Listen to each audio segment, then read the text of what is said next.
আসসালামু আলাইকুম সবাইকে। আজকে কথা বলবো ব্যাচেলার পয়েন্ট নামক যে একটা নাটক আছে সেটা নিয়ে।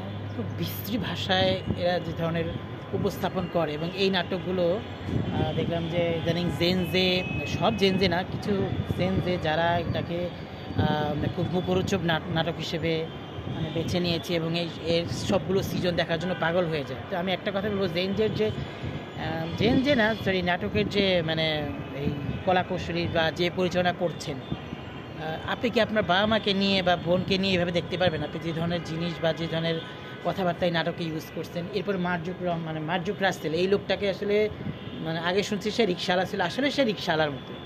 সে এখানে মানে কী ধরনের ওয়ার্ডস সে ইউজ করে, মানে কি বলবো, এগুলো রুচির দুর্ভিক্ষ।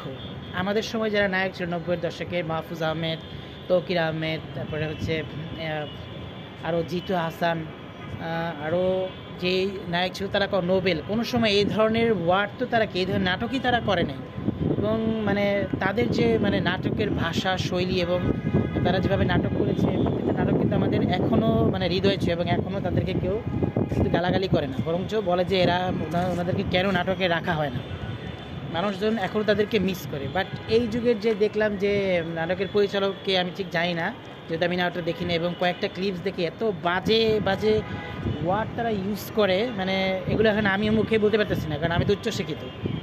এখন আমি উচ্চশিক্ষিত হয়ে তো ওদের মতো মূর্খের মতো, মানে এই নাটকের পরিচালনা যে করছে নিশ্চিত অশিক্ষিত, কারণ সে যদি ইউনিভার্সিটি পর্যন্ত লেখাপড়া করতো এই ধরনের ওয়ার্ড সে কখনোই ইউজ করতো না। কারণ যেহেতু এটা টেলিকাস্ট হইতেছে, টেলিকাস্ট হলে তো এই নাটকগুলো সবাই দেখতো, নাটকগুলো সবাই দেখলে তো মানে মানে অ্যাটলিস্ট আমি যদি এখন কোনো নাটক বানাই বা এই ধরনের আজেবাজে কথা রাখি, আমার ইউনিভার্সিটির স্টুডেন্টরা ওরা বলবো যে তুই মানে বলবে তুই বসতি, তুই কী ধরনের নাটক বানাচ্ছিস, নাটকের মধ্যে কী ধরনের ওয়ার্ড ইউজ করিস। কিন্তু ও তো মনে হয় ওই স্কুল কলেজ পড়ালেখা করে নাই, সে নাটকে ফুল মনোনিবেশ করছে, যার কারণে তার কাছে এটা মনে হচ্ছে যে একটা নর্মাল। এবং এটা আবার সে লেখছে যে এটাতে নাটকটা তো 18+দের জন্য। সবাই দেখেন কেন, কী ধরনের বেয়াদব একটা ছেলে এটা, মানে পরিচালক, সে আসলে পুরো আমাদের এই সমাজ ব্যবস্থাকে নষ্ট করতেছে।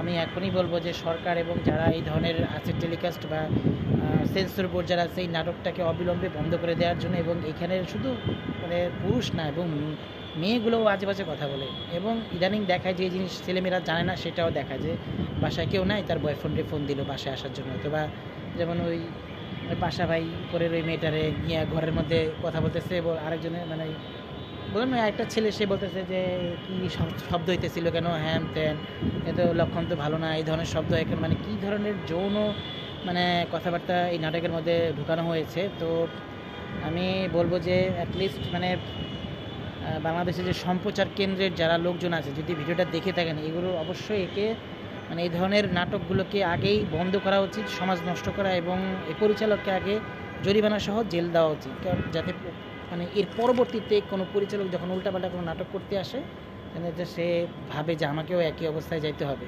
এবং এটা দেখলাম যে জেনজে এবং ইদানিকার অনেকের কাছে এটা জেনজের কাছে, কারণ আমরা যারা 90-এর আগের দশকের বা আরও আগের, তারা কিন্তু এই নাটকটা দেখে কোনো ছিচি করতেছি কেন, কারণ আমরা এই ধরনের নাটক দেখে অভ্যস্ত না। যেহেতু আমরা একটা নির্দিষ্ট ভদ্রতার মধ্যে বড় হয়েছি এবং আমাদের সময় স্বাধীনতা ছিল, আমরা এখনও কিন্তু বাবা মার সামনে ওইভাবে, আমাদের এখনও বাবা মারা বকাবকা করে। কেন করে? কারণ আমরা 90-এর যুগের ছেলেমেয়েরা বাবা মাকে যথেষ্ট সম্মান করে, কিন্তু এই যুগের দেখি যে মানে বাবা মারা ছেলেমেয়ের বন্ধু হইতে চায়, বন্ধু হয়ে গিয়ে এই অবস্থা। তো এই নাটকগুলোকে আসলে, এবং কেউ যদি দেখেন কোনো যে আপনার ছেলের সন্তান বা মেয়ের সন্তান নাটকগুলো দেখতেছে, ধমক দিয়ে যাতে নাটক না দেখতে পারে এই অবস্থা করেন, নাহলে কিন্তু ভবিষ্যতে আমাদের এই সমাজ একদম নষ্ট হয়ে যাবে। এই এখনই এগুলো প্রতিরোধ করা উচিত, নাহলে পুরো সমাজ নষ্টের মতো। এবং ইদানিং যে ধরনের নাটকগুলো বানায় প্রত্যেকটাই বিশ্রী, এবং শুধু ছেলে না, মেয়েগুলো যে ধরনের কথাবার্তা বলে নাটকের মধ্যে, এই ডায়লগগুলো দেয় কীভাবে আল্লাহ জানে।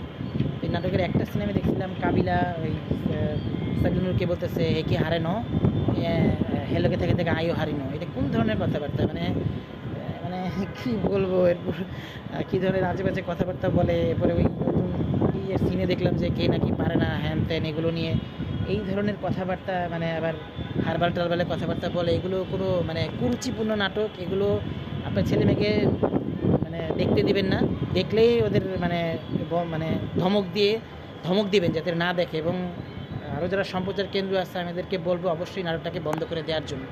সুন্দর নাটক করুক। হ্যাঁ, আমি কিছু নাটক দেখি, যেমন এটা আমাদের গল্প, এই নাটকটা তো খুব সুন্দর। দেনা পাওনা এগুলো আমাদের সমাজে হয়, এই নাটকগুলো ঠিক আছে। দেনা পাওনা এবং আমাদেরই গল্প নাটকগুলো পুরো বাস্তবধর্মী, এখানে কিন্তু খারাপ কিছু বলা হয়নি।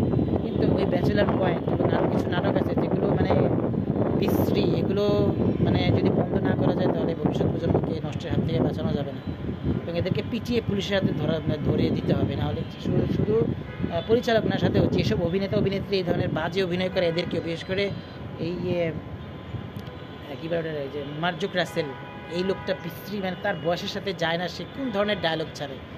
আর কাবিলা ওরা তো আছেই, তো এদেরকে শুধু এমনি না, পিটিয়ে পুলিশের হাতে ধরে দেওয়া উচিত কী ধরনের আজেবাজে নাটক করে।